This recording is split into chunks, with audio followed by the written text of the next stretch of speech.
Rahayu, rahayu, rahayu. Ong wilahing sekaring jagat bawana langgeng sekaring kajang sekaring mayang.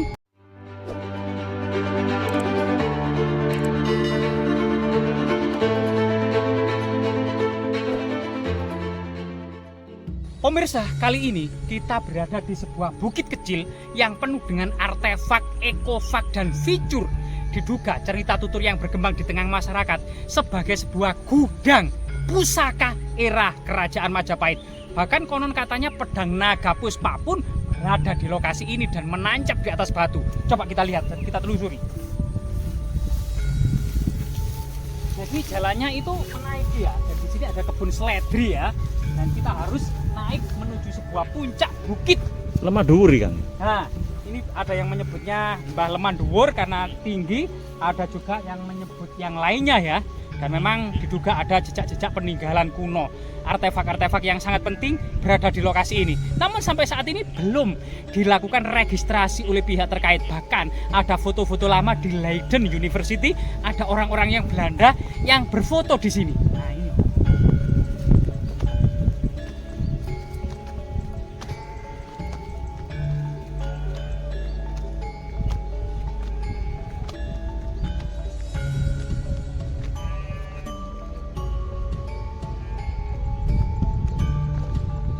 Jadi mencitrakan sebuah bukit kecil yang memiliki motif atau struktur seperti punden berundak-undak ya.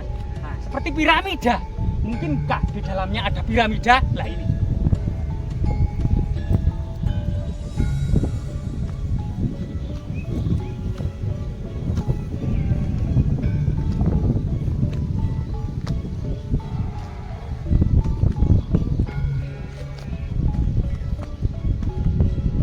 Jadi ini sudah mulai sampai ujung dari sebuah bukit ya, atau puncak dari bukit kecil ini yang konon katanya jika kita lihat dan foto-foto yang ada pada masa kolonial Belanda, memang ini tak ubahnya seperti piramida kecil ya yang ada di tengah persawahan.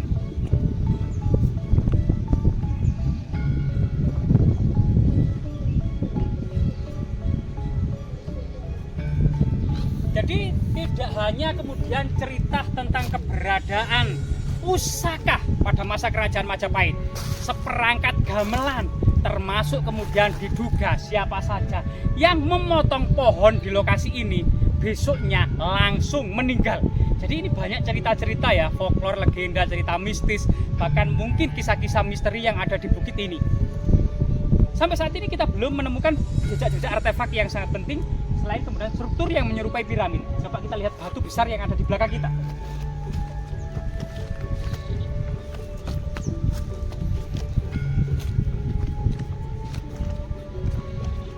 Nah, salah satu petunjuk tentang kehidupan peradaban masa lalu, batu lumpang, mortal stone.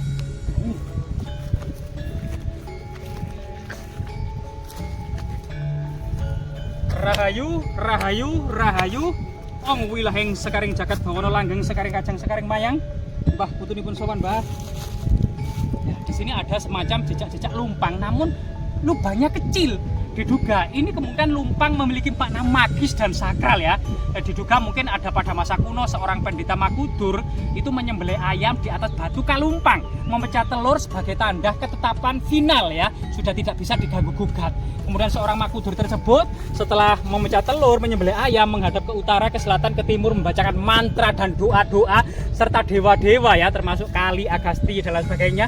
Kemudian membacakan kutukan-kutukan barang siapa yang merusak dan berbuat jahat di lokasi ini, baik itu dari kalangan 4 catur warna, yaitu kalangan Brahmana, Kesatria, Waisa, Sudra, maupun dalam kalangan 4 catur asrama, Brahmacarin, Grahasta, Wanaprasta, dan Sunyasa. Mereka siapa saja pun kalau memang berbuat jahat dan merusak ketetapan-ketetapan raja ini, maka jika ke hutan akan dipatok ular, jika ke sungai akan dimakan buaya, jika kemudian ke laut akan dimakan ikan, akan diperengkah kepalanya, diburai ususnya, diminum darahnya, dimakan otaknya, dan akan dihancurkan oleh Kali ya, yaitu Dewi Kali, Dewi Maut.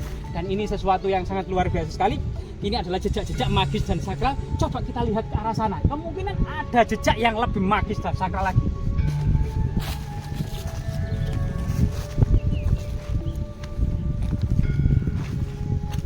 Jadi saat ini kondisinya sangat-sangat bersih ya, sudah dibersihkan oleh masyarakat setempat. Coba kita lebih dekat.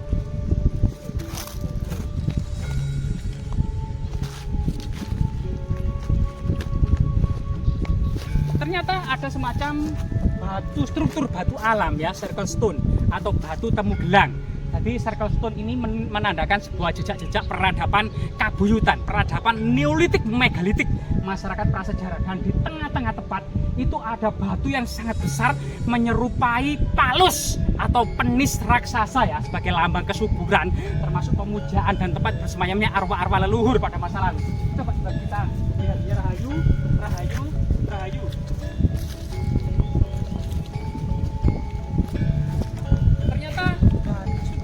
Ini tepat di atas bukit ini ternyata kondisinya melingkar teman-teman, bulat, bunder ya, bunder.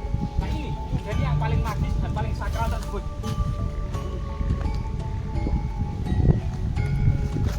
Rahayu, rahayu, rahayu, Mbah Putri Persawan, Mbah Om Wilahi sekali pada Bang Melangi sekali kaca sekarang mayang.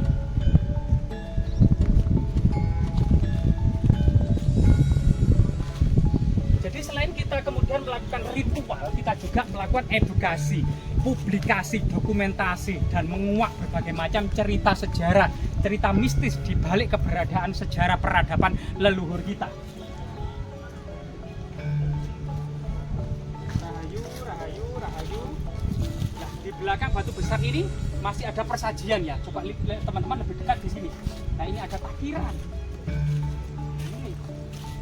Ini rahayu mbah, rahayu mbah, rahayu, rahayu, rahayu. Tengkorak tadi bang? Hah? Tengkorak itu bang? Astagfirullahaladzim.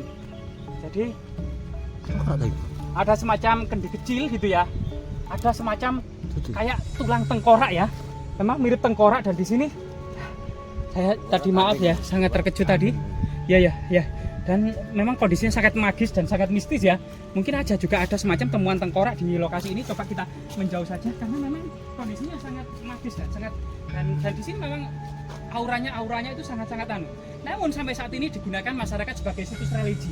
Selain keberadaan eksistensi batu menhir atau palus atau raksasa ini ya, yang sebagai pada masa dahulu palus yang berdiri tegak itu lambang kesuburan, lambang bagaimana kemudian regenerasi gitu ya. Karena masyarakat Jawa ini harus berkembang biak seiring dengan tumbuhnya padi.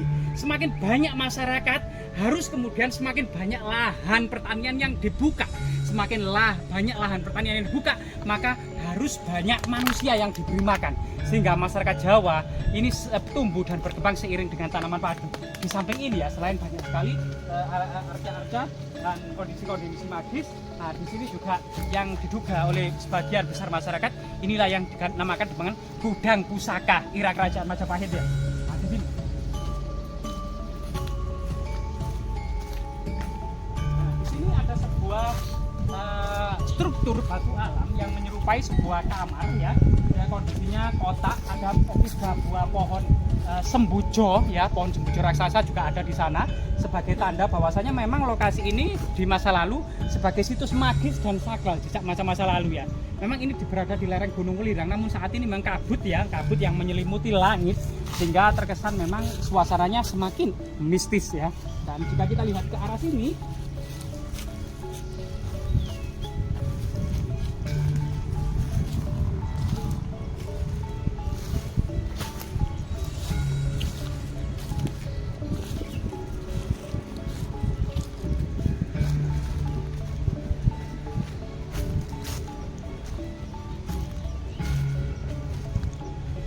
jadi kita memang berada di sebuah puncak ya, dari sebuah gunung yang ternyata batu-batuannya itu seperti batu basal.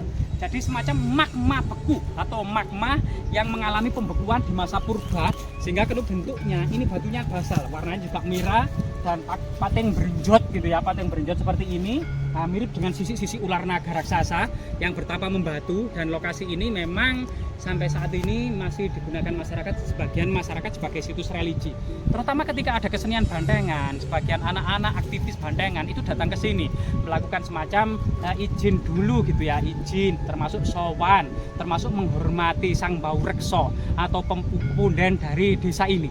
Jadi dimungkinkan memang lokasi ini tetap memiliki nilai-nilai historis nilai-nilai artefaktual semacam batu lumpang, struktur batu alam, circle stone, termasuk menhir ya, yang menyerupai memang seperti batu penis atau palus atau lingga raksasa, yang memang lingga, penis dan palus ini memiliki makna yang sama, yaitu alat kelamin laki-laki sebagai lambang kesuburan yang berdiri tegak ya, sebagai lambang regenerasi dan keabadian keturunan kita ya. Dan ini sesuatu yang sangat-sangat bermanfaat. Semoga kemudian lokasi ini gitu ya bisa saja ditetapkan sebagai sebuah situs budaya ya yang sangat bermanfaat. Bahkan lereng-lereng ini malah mirip dengan kemudian piramida, sehingga kemudian situs megalitik yang seperti ini tidak kalah atau tidak lebih baik atau tidak kalah lebih bagus ya daripada situs megalitik yang ada di Punggung Raharjo yang ada di Lampung Timur. Semoga kemudian memang situs-situs ini harus kemudian memiliki makna dan korelasi yang sama seperti di Punggung Raharjo di Lampung Timur yang dirawat, bahkan tebing-tebing yang tidak memiliki artefaktual ditanami rumput Jepang yang tipis itu loh ya, sehingga kemudian terlihat bahwasanya ini adalah bukit yang penuh dengan makna sejarah di masa lalu. Semoga bermanfaat.